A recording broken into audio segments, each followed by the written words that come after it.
All right, so good morning. And thank you for joining us to celebrate the groundbreaking of the next phase of our award-winning restroom renovation program. PHL initiated its restroom renovation program in 2012. Since that time, 16 restrooms have been reconstructed. Each restroom takes between 8 to 12 months to reconstruct.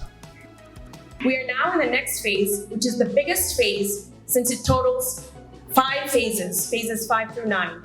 When completed, there will be 13,000 square feet of additional restroom space with 35 more stalls across PHL's terminals, incorporating smart restroom and touchless technology that will reduce energy and water use, and featuring important amenities like lactation suites, gender-neutral restrooms, adult changing rooms, and animal relief areas. Restrooms are one place just about every passenger ends up using during their travel to the airport.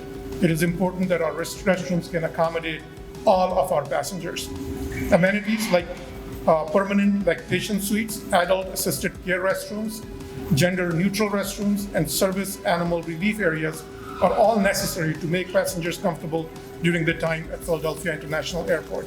We're here today to talk about the bill on bipartisan infrastructure law, and particularly the airport terminal program. This is a program that provides up to $1 billion a year from 2022 to 2026 into airports such as Philadelphia International for a variety of projects.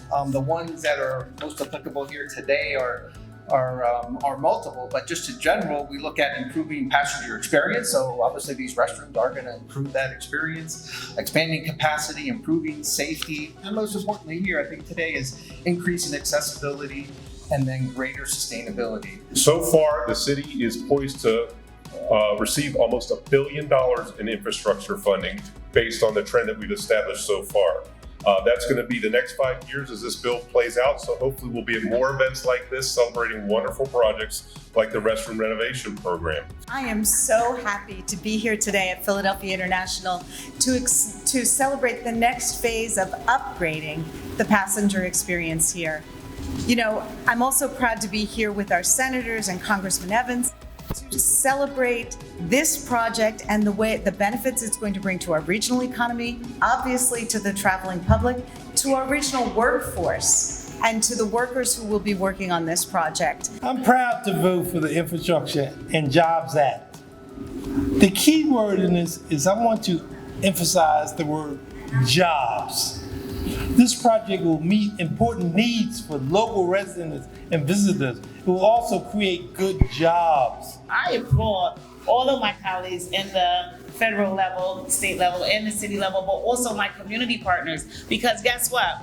I too have children. I would love to see a renovated, updated lactation station. I am a daughter of aging parents. So guess what? Things happen when your parents age or when you're at an age where you need extra support, extra room, and extra space to be able to care for yourself and grow for yourself in a decent way. And so it's those things that we don't ordinarily think about on an everyday basis, but it's projects like this that make us better understand why government can work. We're happy about the $39 million. We want to see the activity that it will be making possible take place here when we travel through the airport. But thanks again for the leadership of so many who made this possible. Thanks again.